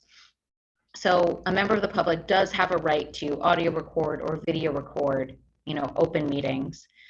You can take a look at the Sheldon case from 2014, which was a finding issued by our office that addressed this. But the real law behind this is in the Belcher v. Manzi case, which is a federal court case from 1983. Again, this doesn't come up very often, but I think it's definitely becoming more and more of a hot button issue with members of the public wanting to audio or videotape meetings. Now, everybody's favorite topic, complaints. So another role that our office plays, in addition to providing these trainings on how to comply with the OMA, is that we are also charged with investigating alleged violations of the Open Meetings Act. So anybody can file a complaint with our office. They can do so via that email that is on your screen. We would investigate the complaint and issue what we call a finding or a final determination. And if we determine that there was a violation and the violation rose to a willful or knowing standard, then we have the ability to file a civil lawsuit in Superior Court against the public body for injunctive relief and seek civil fines. A complainant can also file a complaint in the Superior Court. They do not have to come to our office first. So these are the remedies that the Superior Court can issue against a public body if they also determine that the violation was willful or knowing. They can declare actions null and void, and they can also issue civil fines up to $5,000 for each willful or knowing violation. And of course, they can also issue attorney's fees and costs, which I'm sure you can all understand will probably end up being more than $5,000. We bring this up here just so you're aware that our office doesn't have the ability to issue civil fines, though that comes from the Superior Court. And any fines would be against the public body as a whole, not individual members. This graphic here just shows you really the life of a complaint when it gets submitted to our office and how we typically handle them and the timeline that we follow. So from the complaint being submitted to when we get the response from the public body and the rebuttal, and then of course when we conduct our investigation, which is applying the law to the facts and evidence that were presented to us, and then we issue our finding, which is always published on our website. And then, you know, in certain circumstances, we do end up having to file a lawsuit against a public body. It's rare, but it certainly does happen. And unfortunately, we do have a few that are pending right now. Here is a list of some of our resources that we have on the Open Meetings Act. First and foremost is our website. It's really robust and a fantastic place for you to go if you have questions on the Open Meetings Act, if you just need some general guidance.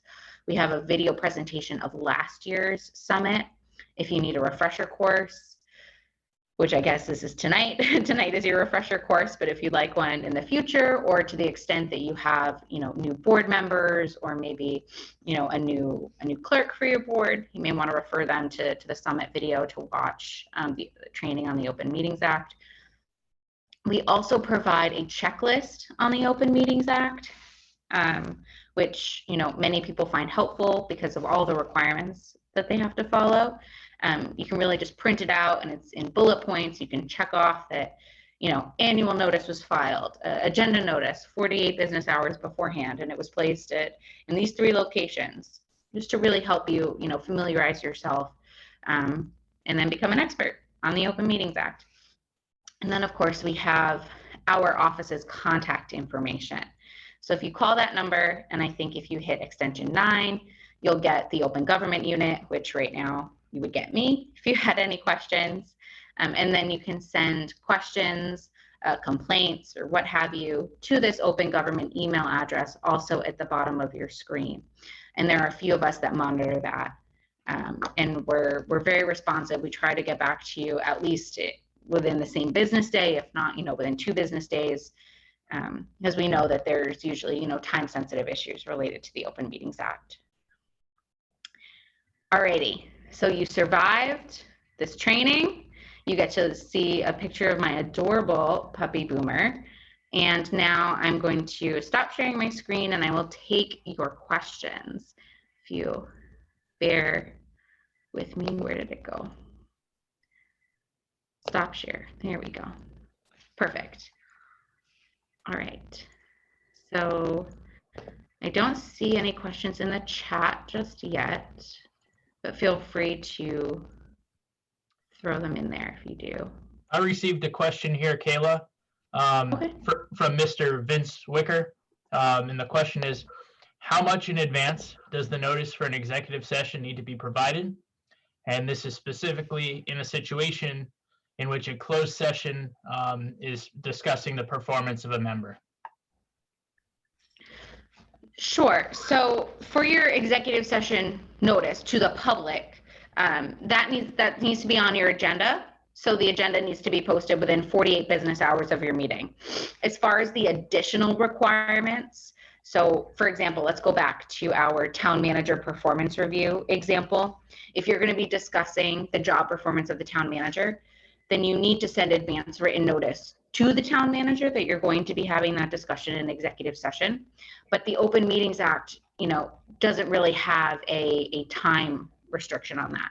It doesn't say you need to send it in a week in advance or 3 days in advance. Obviously, the more time that you give the person that you're going to be talking about, the heads up that discussion is going to take place, the better. I would say though that if your agenda needs to be posted 48 business hours in advance, and since the advance written notice to the town manager would need to give the town manager the opportunity to say, I want this discussion in open session rather than executive session, you need to send it, before your agenda is due to be posted. Because if you post your agenda and it says it's happening in executive session, but the town manager comes back and tells you they want it in open session, then you have to repost your agenda. If you're less than 48 business hours, you got to postpone the whole meeting, or you got to remove that from your agenda. So while there's no true time limitation, it's something that you need to be aware of as far as, posting the agenda.